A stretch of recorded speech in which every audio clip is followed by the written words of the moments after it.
24 hours before we leave for our holiday, and I need to pack. Because nothing, and I really mean nothing, is done.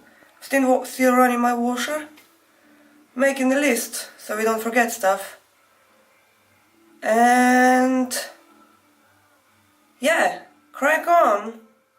24 hours later. We're all packed, on our way. Well, hopefully we're all packed. Hopefully, yeah. I'm gonna see in Slovenia because I don't know. I was busy. Anyway, we have roughly 24 hours drive in front of us. So that's gonna be an experience. Regarding, I slept like 3 hours last night. Slept what? 6? I think it was 7. So... But still, keep in mind, I'm a professional driver. yeah. Oh, the roads are a bit bumpy, that's why I'm jumping around in a minute. Anyway, see you on the road! What are the travel essentials when going on a 24-hour road trip? Coffee. Another coffee. Hand sanitizer. A good driver. And water. Well, let's not forget, a bloody good passenger.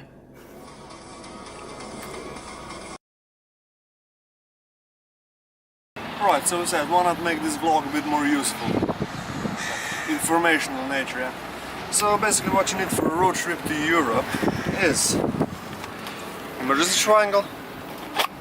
So basically, if you break down, they're really easy to use, I think. Should be. Luckily we never had to use it. Oh yeah, look there, look.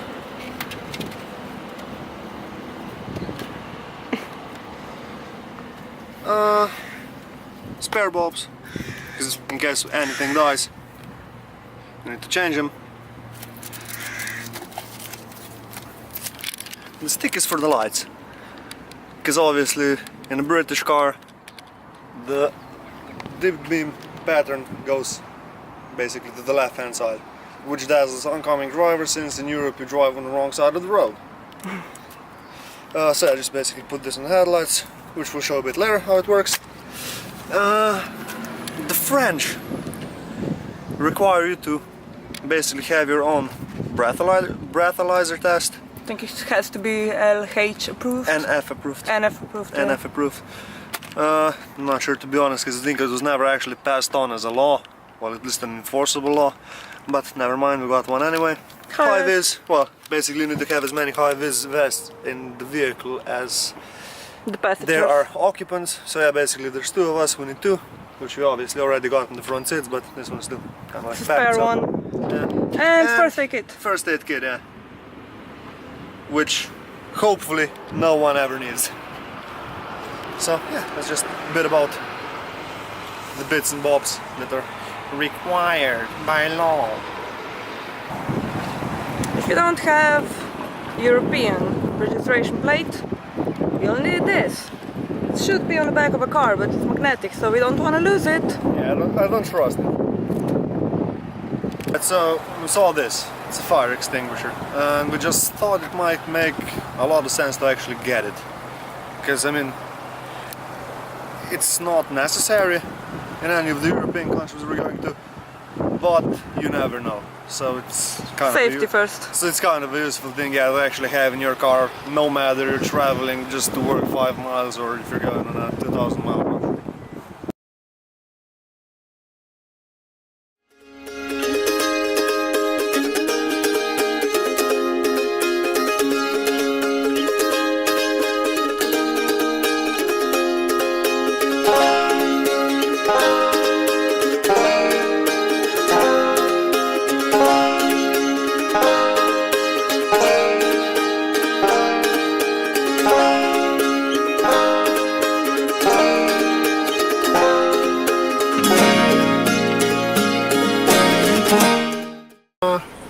Right, as I saw in one of the previous clips, yeah. Basically, when you do a booking online and you pay for it in advance, you just like basically come into a self check-in, which automatically reads your number plate via the ANPR system. Just basically prints you out a ticket. Now our train is booked for 4:15. We could have taken one a bit earlier, which would have been at, I think, 10 to 4, yeah. But we said, nah, we'll just have lunch in peace and all. Right, never mind that. What you need to do with this, basically, it's easy as tearing this out. Hopefully it's a bit easier than the triangle, which I was showing you earlier. And put it on your right mirror. I don't know where you put it. What the fuck? Why the fox would you want to put it in the right mirror?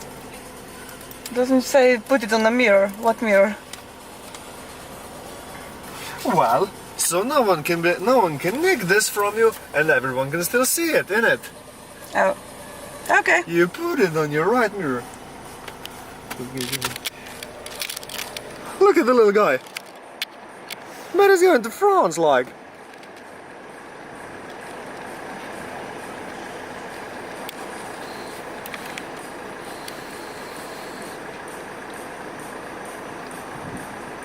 Just creepy, standing there, looking around. Probably hungry like us. Probably hungry like us, yeah. Le Sigle.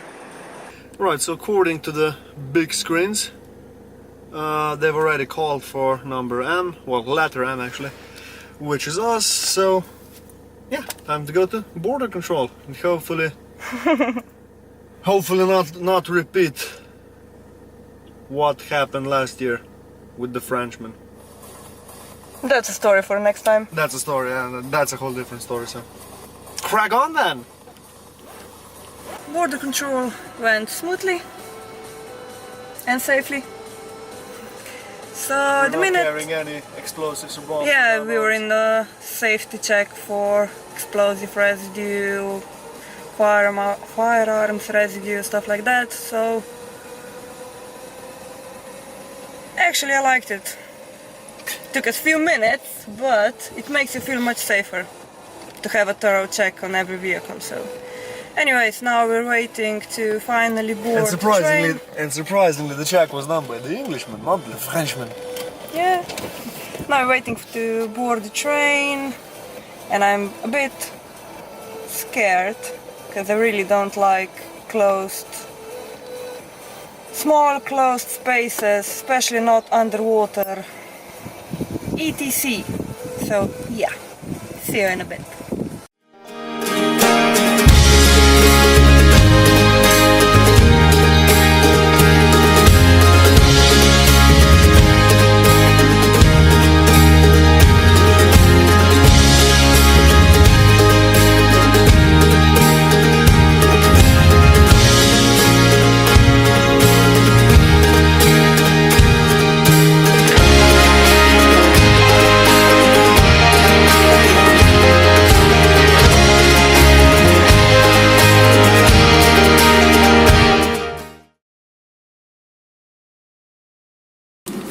Right, so as promised earlier, we're gonna just give you a quick instruction how to put this headlight stickers or headlamp adjusters on. As well, I mean, it's not really difficult. It's just you need to look at the instructions basically. Right, so contents of the package: 2 stickers. Some packaging instructions on how to remove basically the outer layer to get the sticker layer on, and the important part of the instructions. Right, how do you open this? Come on! Too much details. Right, so if you look at this, probably have no idea what they're on about, yeah? Nope. So you got a little cheat sheet on the back, yeah? Basically here you got all the makes and models of cars. Saab 93, model years, and here is the basically the number of the diagram which you need to look at on the other side. For my car, the diagram number is diagram number 4.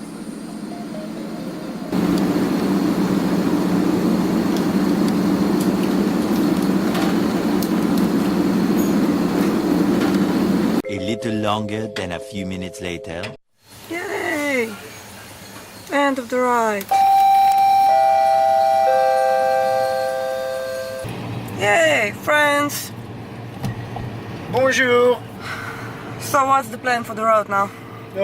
First we're gonna have to take a stop at the first service station, which is not that far out down the road. And then just crack on the AC, crack up the tunes and crack on! France, Belgium, France, Belgium, Luxembourg... 3 fuel, and then Germany. Yeah, dickload for Germany, Austria... Yeah, she's practicing for being a good wife. She's making sandwiches. Ish, kind of thing. I'm hungry. Are you hungry, love? Bon appetit! I bet. Oh yeah, by the way, we're already in Belgium. First possible service station we found in Belgium. Because, well, yeah. The most dodgy one. Well, no, it's not the most dodgy one. Come on, I mean, there's lots of dodgy service stations in Belgium. Smelly and dirty toilets. We were on the other side in September, and now we're on this side, and it's But you know, fun fact, it was only the women's restrooms apparently. yeah. Same with Because the the guys' restrooms were just normal, like, you know. Right, like anyways. someone died in it. Maybe it did, someone's dignity. Anyways, yeah. Catch you in a bit.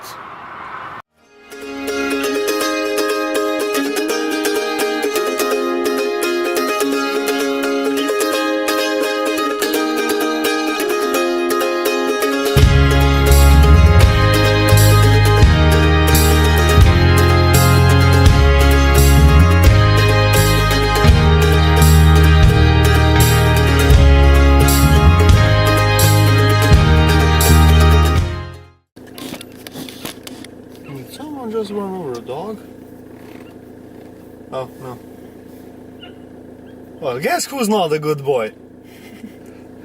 Right, sorry. Where were we? Luxembourg. Yeah. We managed to get ourselves down to Luxembourg, refilled the car with reasonably cheap fuel, let's say, like that.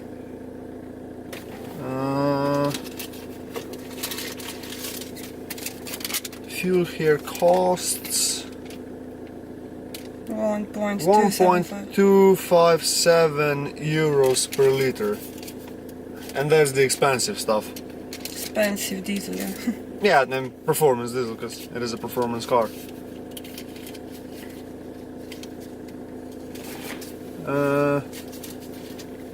Speaking of the car, yeah, she's been performing very good. The average consumption was 4.6 liters per 100 kilometers, which is not bad for 200-ish horsepower car. Twin turbo diesel. Because one turbo ain't enough, is it? Yeah, so basically, yeah, for... Roughly 750 It kilometers. was just over 700 actually, let me just have a look. 718 kilometers, yeah. We used up 32 liters of fuel, so that's not too bad. So, a good 1,000 to go. Yeah. 1,063 kilometers to go. Yay! Well, okay, at least most part of that is Germany, so... Yeah, Crack that on with that. should be over quick, yeah. Hopefully. And we're in Germany. Yay! Let's put pedal to the metal. Or foot to the pedal on a metal. Just chuck a brick on it. Let's go.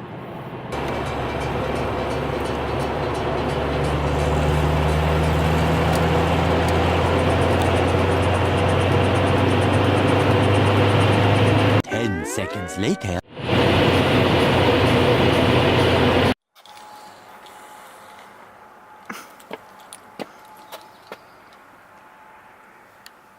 Arla. You're speaking with your mouth full.